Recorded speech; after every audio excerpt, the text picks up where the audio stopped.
Wondering how the tax relief works on your van? Well, watch on.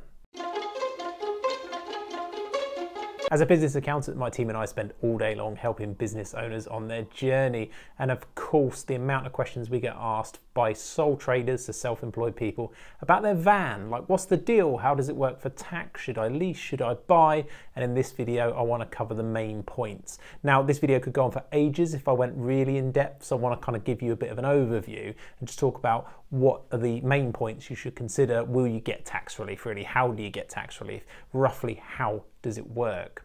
Now, I should say, if you've got a limited company, the subject is kind of similar, but there are some differences. So I don't want to go too deep into this video, but by all means watch it if you've got a limited company, because the tax relief does work in a similar way, but there are some other things you've got to consider, but this is mainly for self-employed people. Now, before I get into it, if you like these type of videos, make sure to click the subscribe button and the bell below so you get notified whenever we release more videos just like this one. So then I think the first thing to talk about is the fact that whatever happens, if you buy a van for your business, you're likely to get tax relief on it. Now, that's whether you lease it, whether you buy it outright with cash, or a traditional hire purchase loan. So, or a loan from the bank and you have the cash and you go buy it. Whether you do that or whether you actually kind of rent it or lease it, you're still going to get tax relief most of the time. The question is when and how much do I get, and that's where it can change. But before we get into that part, it should say as well that just remember we're talking about vans here. Cars are an entirely different beast,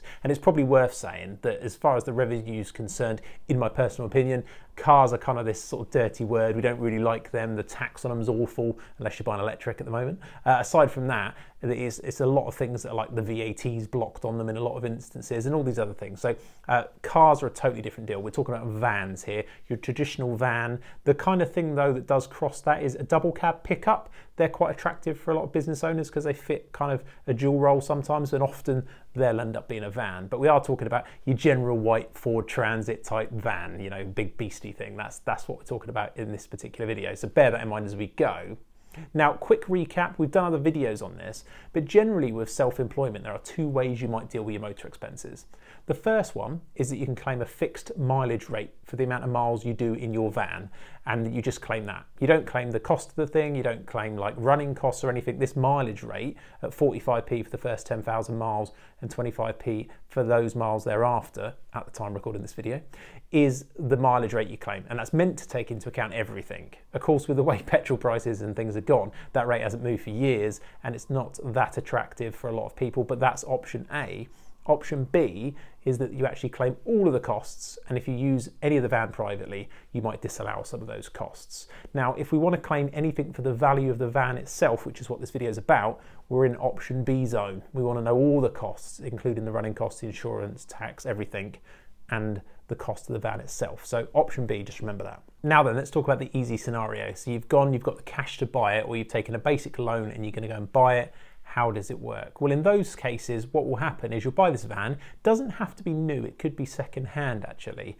Now, if you do that, what will generally happen for most businesses using the standard type of accounting is you'll claim what's known as capital allowances. That's kind of the technical word for it, specifically something called annual investment allowance. And what that means is that you can write your whole of your cost of your van off in the first year that you buy it. So if you've got like a 30k profit in your business and you bought a van for 30 grand, in that year, your actual taxable profit's likely to be zero, and therefore there's no tax bill. Now, it doesn't mean that your van is free. If you replay it and listen to me talk, you might pick that up yourself, but we've done another video on tax deductions. So what does tax deductible actually mean, and explains that concept a bit more. So the van isn't free because you spent 30 grand to wipe your tax bill out, but in that year, it might feel like that's a really, really good tax result. And that so 100% of the cost gets written off. Now, I did mention the standard accounting. There's sort of two ways you can do your tax return. There's something called the cash basis and something called sort of standard or accruals. And we would, as accountants, do the standard one. Now, I could do a whole video on this because it's pretty complicated in a way, but just know that if you're using the cash basis, which is generally you've just added up what went out and what came in, you're likely not to do that capital allowance thing. And there'll be the different box on your tax return. You're likely to fill in the box that's talking about motor expenses for the van. It seems like quite a big cost, but that might be what you do. If you're using the standard accounting where you're looking at the dates of your invoices, whether you've been paid them or not, that kind of feel to it, and I say it's a lot more detailed than that, I'm just giving you an overview, then that's where the capital allowance comes in. But ultimately the tax treatment is the same. Whether it goes in that box and says, I've spent 30 grand on a motor expense, or it goes in the capital allowance box claiming this annual investment allowance, you're still going to get that 30 grand in this example deduction on that particular year. So just bear that in mind, there are different boxes. As I say, this is an overview. Now, if you lease or rent it, generally, if it's still holding exclusively for your business, you're still going to get tax relief on it, but you're just getting tax relief on the payments. So you're not getting relief on the whole thing, which actually makes sense if you think about it. You know, you haven't bought it, you're just leasing it, and you just put that down as a motor cost like anything else. Now, either method, I don't want to go too deep into VAT, but the likelihood is if it's all for business, you're going to be able to claim some VAT back, whether that be on the cost of the van. If it's a new van, it might well have VAT on. If it's a second-hand van, it might well not have it, but you might be able to claim that back. Or if you've got on your rental payments, there's normally VAT on those, you'll quite often be able to claim the VAT back, if you're VAT registered, that is. And again, whole load of series of videos on whether being VAT registered is a good idea for you or not, whether you have to be VAT registered. But if you are, then there's generally some good news on the VAT on those vans. Again, different situation with cars. Now you might think, what if I've already got a van then? So you're talking about buying vans, new or secondhand, but they're new to you. That's really when these allowances come in and this 100% works. But if you've already got a van and you start using it in your business, you don't necessarily lose all the tax relief. The tax relief just works slightly differently. It's likely, depending on what's going on, you're going to get tax relief at a percentage over quite a few years. So it's not as exciting, but there is still something in there for you. If you're using that option B we were talking about, and you're taking all of your costs into account when you're working out your tax return, then there likely is still some sort of capital allowances or allowable amount on this van that you're bringing in. So that one gets a bit more complicated, but that one is possible depending on your situation as well. And look, as a big caveat, this is a detailed topic. Things like capital allowances, annual investment allowance, things that we mentioned like this, have got very specific criteria and rules. So really do treat this as an overview and check with a professional before claiming any of these things. Do not just believe a random dude off the internet. Now then, a lot of people ask this question, we get asked this all the time, is, so that's amazing. So let's use your example, Dan. You've said 30 grand van I buy, wipe out all my profit in a year. Great, I'm going to go and do that. And then I'll just sell it next year. Well, unfortunately, it's not going to help you, because what happens is you get that to bring that cost in this year. If you then sold it for 20 grand the next year, you're going to add back 20 grand. So you're going to have to pay the tax back on 20 grand. That effectively means that you actually get tax relief on the amount it cost you.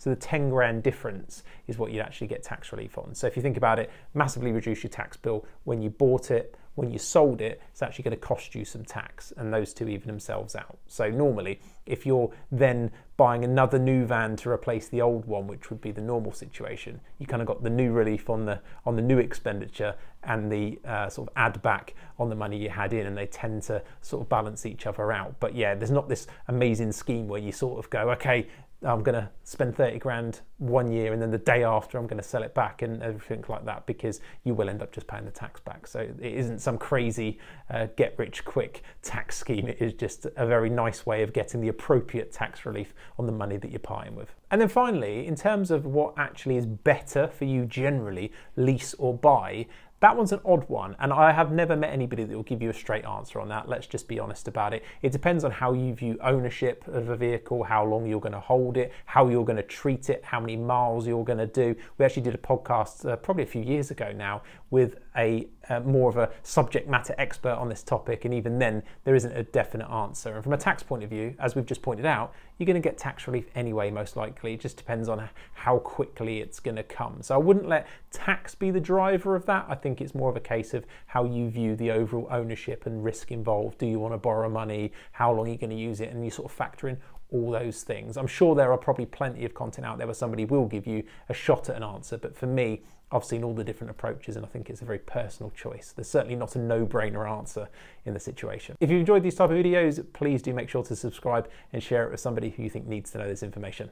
I'll see you on the next one, and if you do get any queries, I'll do my absolute best to answer what I can under professional guidance in the comments below.